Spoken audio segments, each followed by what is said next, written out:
I knew the second the kid opened his mouth, we were in trouble. He stood at the front of the conference room like he owned the place, sleeves rolled up just enough to show off a fancy watch, tossing around words like synergy and vertical integration like he invented them. Half the room nodded along. The other half looked like they were trying not to roll their eyes. My name's Greg Callahan. I'm 51 years old. I've worked at Hartley West Construction in Dayton, Ohio for the past 12 years. I helped build half this company's systems from the ground up. I've led teams through recessions, labor strikes, and more busted budgets than I can count. And now, I'm sitting in the back of the room while some kid fresh out of an MBA program talks to us like we're interns. Quick note, before we start, how's your day going and where are you joining from? His name was Ashton Denton, 28. Came in as the new VP of operations, like he was some kind of corporate savior. Even had the nerve to start the meeting with a joke about how he was here to shake the dust off. Yeah, because apparently we're the dust. He pointed at a chart and said something about optimizing workflows through interdepartmental leverage. My stomach turned. That kind of talk always means one thing: someone's getting pushed out. The guy never even looked my way, not once. I've been managing projects longer than he's been out of college, but to him, I might as well have been the janitor. By the time the meeting wrapped, he smiled like he just won a damn prize. Then he said, real casual-like, Greg will be moving into more of an advisory role going forward. His legacy work's been foundational, but we're pivoting to a more dynamic model. I didn't say anything. I just nodded, stood up, and walked out while people clapped. Back in my office, I shut the door, sat down, and stared at my desk for a minute. Then I pulled open the bottom drawer and grabbed the manila folder I've kept for years. Contracts, blueprints, client histories, employee evaluations, stuff I knew would matter one day. I wasn't stupid. I knew what was coming. And I wasn't about to go out like some old dog shoved off the porch. I opened the folder and started scanning the pages, quietly, calmly. If Ashton wanted a war, fine. But he'd better bring more than buzzwords and a fancy watch. I've been playing the long game longer than he's been alive. So I started noticing things. Little things. First, my top analyst, Rachel, stopped looping me in on her weekly reporting summaries. I asked her about it, and she gave me that polite forced smile and said, "Oh, Ashton said it's better if everything flows through him now, for visibility." Visibility, right. Then it was Marcus, my data guy. Solid kid, smart, loyal, until Ashton called a resource realignment meeting and reassigned Marcus to some shiny-sounding role under his direct oversight. Same pay, bigger title, different office. I watched him pack up his dual monitors and whiteboard markers while trying not to make eye contact. "Greg, I didn't ask for this," he muttered. "Doesn't matter," I said, and held the door for him. By Friday, 3 of my 4 direct reports were gone, like pieces being slid off a board. And Ashton? He acted like he was streamlining things, making us all more nimble. Not once did he talk to me about it face to face. I didn't argue. I didn't go to HR. I just went to Office Depot and bought a brand new flash drive. That night, I stayed late. When the lights in the hall went dark and the break room fridge started making that low hum, it always does after hours, I opened my File Explorer and started backing up everything. 12 years worth of spreadsheets, client memos, deal terms, forecasts, and performance reviews. I'd built half the damn operational backbone this company ran on. Ashton might think he was scrubbing me out of the picture, but I wasn't going quietly. Nobody asked questions. Not Angela in finance, not Paul in procurement. They all saw what was happening. I was the guy with graying hair and a drawer full of highlighters. They had already decided I was done. I organized the files into folders by year, by project, by department. Made backups of backups. Didn't even listen to music, just worked. Steady hands, no emotion. I was building a wall brick by brick. One night, maybe 2 weeks into it, I was sifting through some old supply chain models when my Outlook pinged. New email, subject line. "Still got your hands in things?" It was from Martin Goddard, my old boss, my mentor, back when this company still ran lean and meant something. He'd retired 5 years ago and moved to Florida. We hadn't spoken since his going away party. Inside the email, just one question. Whatever happened to the 2014 vendor efficiency model? I might have a buyer who's interested in that framework. I stared at the screen for a long minute, then I smiled.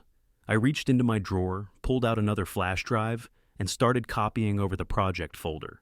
He had no idea how good my files were, but he was about to find out. 2 days after Martin's email, Ashton called for an all-hands alignment session. Translation: everybody pile into the big conference room so he could show off. I took my usual seat near the back, same chair I'd sat in for over a decade.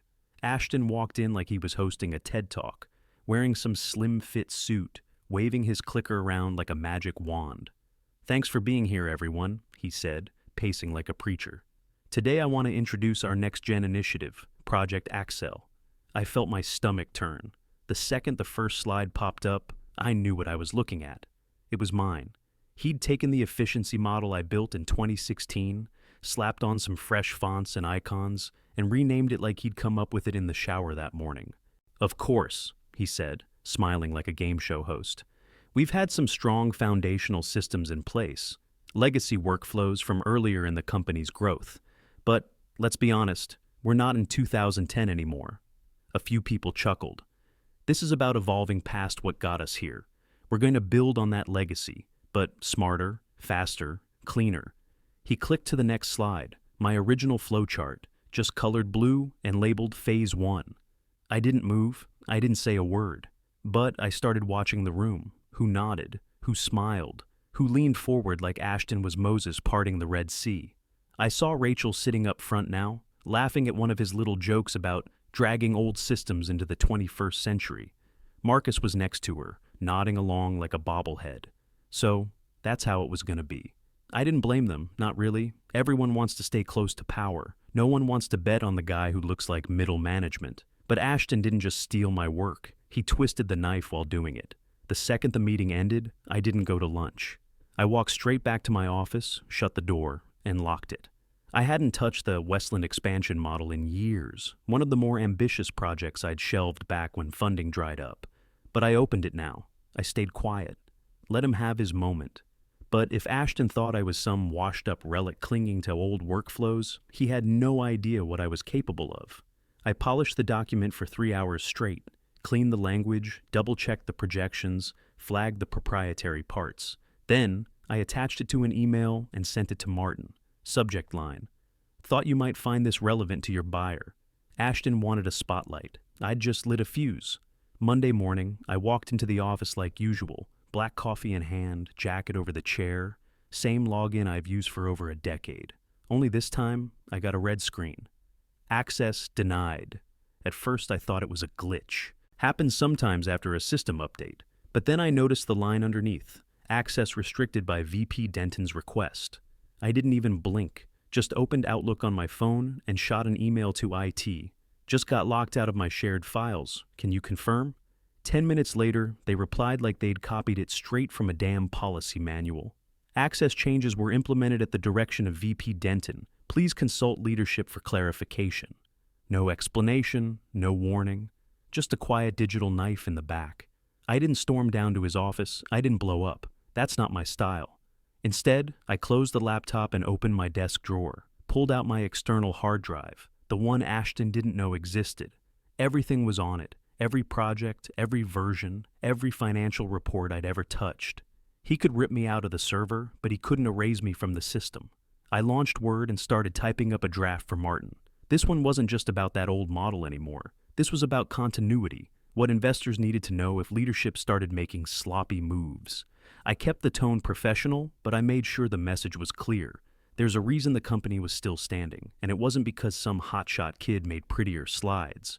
Meanwhile, Ashton was parading around like a war hero. He took over the investor calls, took credit for stabilizing the Q2 numbers, claimed the supplier relationships I spent years building were restructured under new leadership, and people were eating it up. I watched the newer hires I trained start using his phrases, dressing like him, copying his LinkedIn buzzwords. I walked past a glass-walled meeting room and saw Rachel in there, my old analyst, laughing at one of Ashton's jokes like they'd been friends for years. That afternoon, I went to grab a soda from the break room. One of the younger guys, Tyler I think, was in there alone.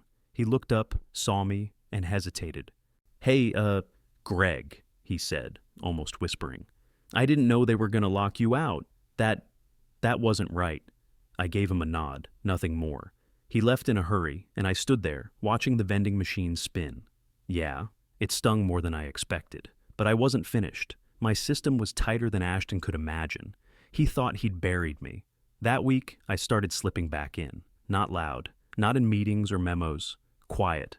I'd drop subtle edits into old shared docs, spreadsheets Ashton didn't even know existed. The lockout only hit the new cloud directories. The old internal drives were still wide open to anyone who knew where to look. I knew who still had access. I'd highlight discrepancies, ask curious questions. Stuff like, was this vendor's capacity verified? Or was this cost assumption based on Q3 actuals or forecast? People started replying. Quietly. Copying Ashton. Sometimes not. One afternoon, I emailed Angela in finance a spreadsheet that might help her avoid duplicate vendor payouts. It was a correction Ashton missed in one of his flashy reports. She replied with a simple, "Thanks, didn't catch that." Nothing else. But I saw the change show up in the next week's numbers. I didn't need credit. I needed cracks. Then came the acquisition. Ashton scheduled a big deal meeting with the board and senior staff. Big glass room, catered lunch. His name on the agenda in bold. Acquisition integration strategy. I showed up and took a seat in the back. Nobody told me to leave. Ashton stood at the head of the table, sleeves rolled up, tie loosened like some business magazine cover boy. He walked them through his grand plan like he was the mastermind of the decade. This opportunity came from forward-looking market intelligence we've been tracking, he said, clicking to a slide I recognized instantly. It was lifted from a report I wrote in 2019. He kept going, fast-talking, big words, overconfident. And that's when I started taking notes. Half of what he said sounded good on paper, but I knew what was underneath. He was underestimating the regional labor costs. He lumped projected savings into the first year when everyone in OPS knew they wouldn't show up until year 3. And he completely ignored 2 key contract risks in the vendor transition plan. I didn't say a word, just watched. He thought I was invisible. Hell, that's what he wanted. But the thing about ghosts is, we see everything. That night, I went back to my office, opened my laptop, and wrote an encrypted email to Martin. Simple, bullet points, straight to the point. Acquisition model is aggressive. Savings estimates ignore onboarding time and resource loss. Legal liability tied to 2 existing contracts is unaccounted for. I can provide documentation if needed. I attach 3 files, all originals. Time-stamped, sourced, clean. I didn't need to tell Martin what to do. He'd taught me how to do it in the first place. Next morning, while I was drinking my coffee, my phone pinged, Martin Goddard. Subject, let's talk, I've been watching, game on. I closed Martin's email and opened the deal docs. By now, I had access to just enough of Ashton's polished drafts through the back doors. Shared drives that never got cleaned, collaborators that forgot to lock edits. He'd built a glossy deck, full of promises. But I was more interested in the fine print. The acquisition plan hinged on a clean operational transfer. Ashton assumed the leadership chain would stay untouched. I made sure it wouldn't. Tucked into the transition agreement, in the operations clause, I added a line, just one. In the event of internal leadership dispute during execution, operational control reverts to the most senior tenured manager within the department. Legal language, quiet, bulletproof. I didn't need permission. I still had legacy edit access from when I wrote the first draft of that template 7 years ago. Ashton never even checked the original file. He just renamed it and dragged it into his folder. The morning of the final presentation, the boardroom felt heavier than usual.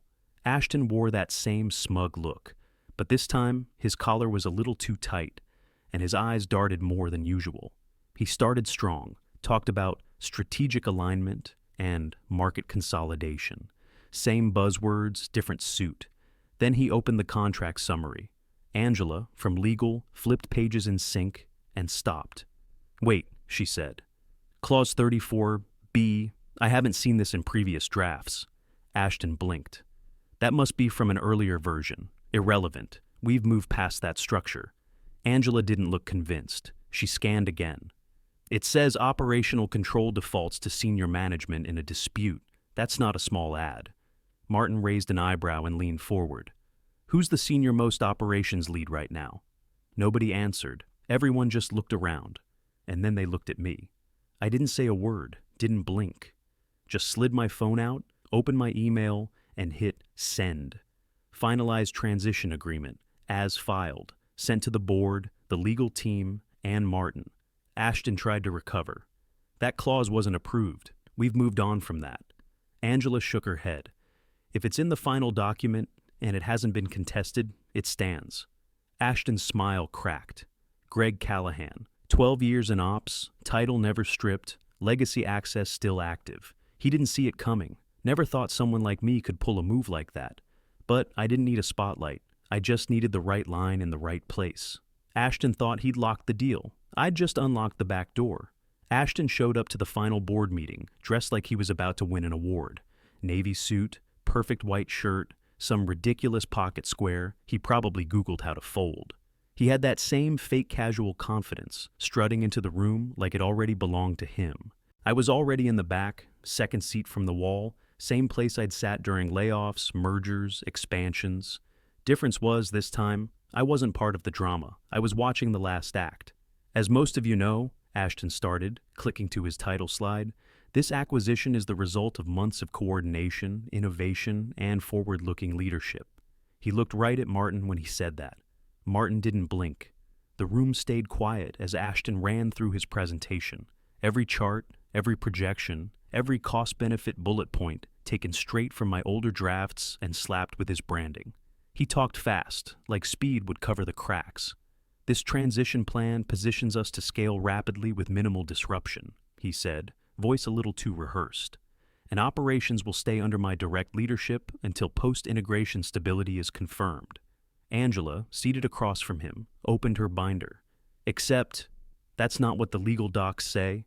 Ashton froze, just slightly. His hand hovered over the clicker. Angela continued, tapping the contract in front of her. Clause 34B clearly states that operational control defaults to the senior most tenured manager in the event of internal dispute. That would be Greg Callahan. He blinked twice. That clause wasn't final. That must have been a draft. We agreed on a clean leadership transition. Angela didn't even flinch.